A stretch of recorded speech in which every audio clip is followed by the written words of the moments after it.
Nagpapanik ng China sa takot. Pinagbantaan na kasi sila. Ballistic missile ng US andito na.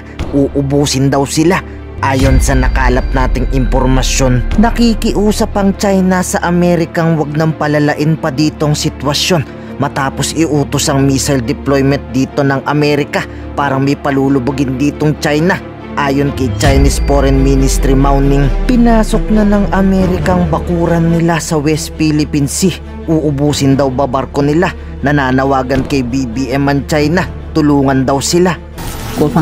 We have no interest in competing with any country on military power. China firmly opposes the US's practice of deploying medium-range missiles in the Asia-Pacific region and strengthening forward deployments at China's doorstep to seek unilateral military advantages. We urge the United States to earnestly respect the security concerns of other countries and stop undermining regional peace and stability.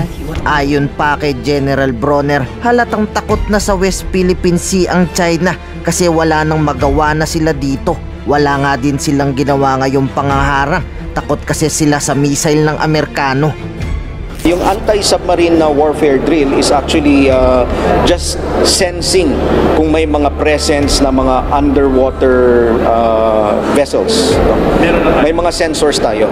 Ngayon, while they were doing the exercise, we noticed the presence of two PLA Navy ships, no? In the distance. Pero wala naman pong ginawa itong mga Navy ships na ito para i-block or hadlangan yung ginagawa nating mga exercises. Wala naman pong ganong nangyari, no? So we are saying that while we were conducting our own exercises in the West Philippine Sea, successful po yung nangyaring exercise natin. Rat-rat pa sa China ni Senator Francis Tolentino. Tinawag niyang sinungaling dito ang China matapos pagbintangan sa West Philippine Sea na naninira ay Pilipino. Kayo nga itong matagal na ditong naninira, tapos kami pa ang sisisihin ninyo. They're lying. Ginawa nga nilang airstrip yung Fiery Cross at saka Mischief Reef, mas marami na sila nasira. So siguro wala silang karapatan magsabi na nakakasira tayo sa kalikasan. Sila ang nakasira sa kalikasan. Buwelta pa sa China ng NSC. Mahilig talagang mambaliktad ng kwento itong si China para mukhang silang mabait sa West Philippine Sea. Yung tipong kayo doon ng maninira tapos sa Pilipinas nyo gustong isisi.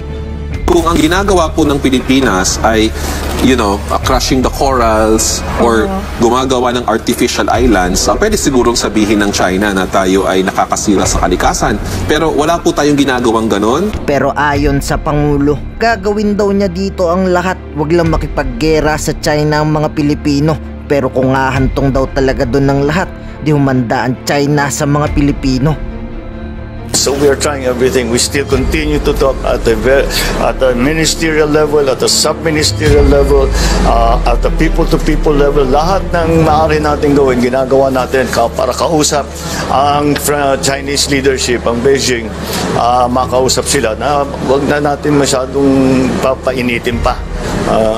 Pag-usap tayo na mabuti para walang banggaan, walang kanon, walang water cannon, hindi na mabalik sa ganon. Ngayon, ikaw bilang Pilipino, ano ang masasabi mo at reaksyon sa balitang ito?